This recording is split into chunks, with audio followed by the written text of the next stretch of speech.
haram. Dibesarkan dari benda-benda yang haram, bagaimana Allah akan kabulkan?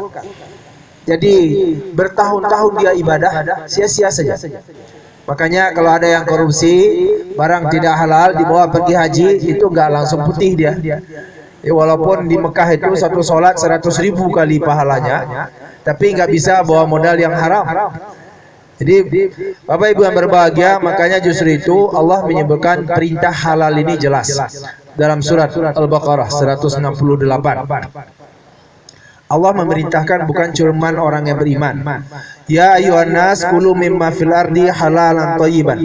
Ada dua unsur yang perlu selalu kita jaga baik-baik.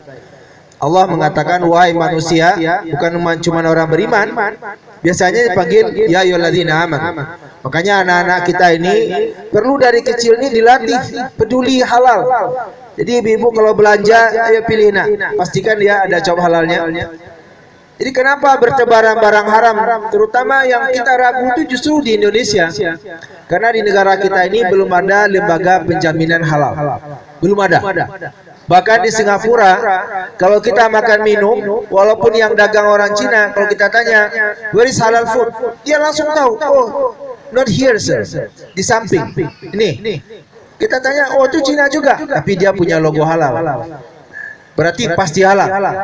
Udah diperiksa. Bahkan kalau ada yang nipu gimana? Nah di kita di Indonesia nipu gak ada hukumannya, itu yang masalah. Ini cop mui nih, lalu dipalsukan, gak ada hukumannya. Ibu-ibu pernah nggak dengar ditangkap, didenda gara-gara memasukkan logo halal di Indonesia? Gak ada. Kenapa? Karena kita semua diam-diam saja. Jadi sejak hari ini kita bangkit. Ini urusan dunia akhirat anak kita dan diri kita juga. Kalau di Singapura ada yang memalsukan cop halal itu, kita telepon aja.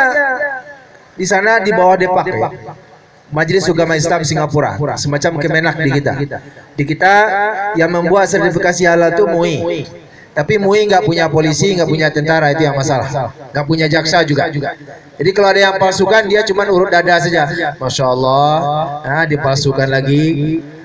Tapi di Singapura, walaupun negara sekuler murni, itu jelas. Kita telepon saja ke menaknya, Pak Muiz, ini palsu kayaknya nih, datang ke sini ya. 10 menit datang, diperiksa, oh Anda nipu, langsung fine, denda $10.000. Kalau Malaysia lebih parah lagi, dendanya bisa sampai 15 miliar rupiah. Jadi nggak ada yang berani macam-macam, ya.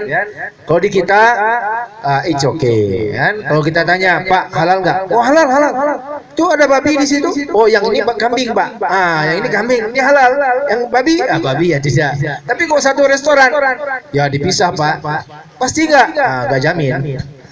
Ya, orang cop halalnya aja bisa dipalsukan.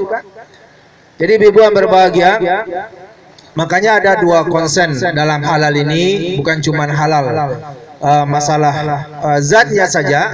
Dalam Islam ada dua, karena dalam surah Al-Baqarah tadi dikatakan wahai manusia. Jadi manusia ini di dunia ini akan jauh lebih sejahtera, jauh lebih damai kalau hidup makannya sumbernya halal.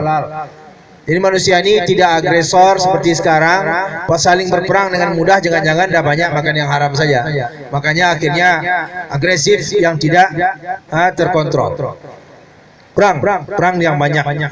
Dan dalam ayat ini Allah menjelaskan unsur dua ini selalu dijaga. Yang pertama Allah mengajak manusia semua.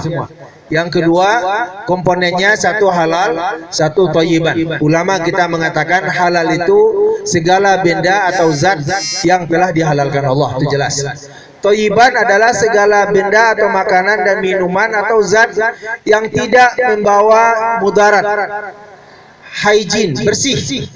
Jadi kalau halal berarti juga terjaga kebersihannya. Makanya di Jepang sekarang orang lebih suka makan di restoran yang ada logonya halal, berarti bersih nih. Udah diperiksa ya.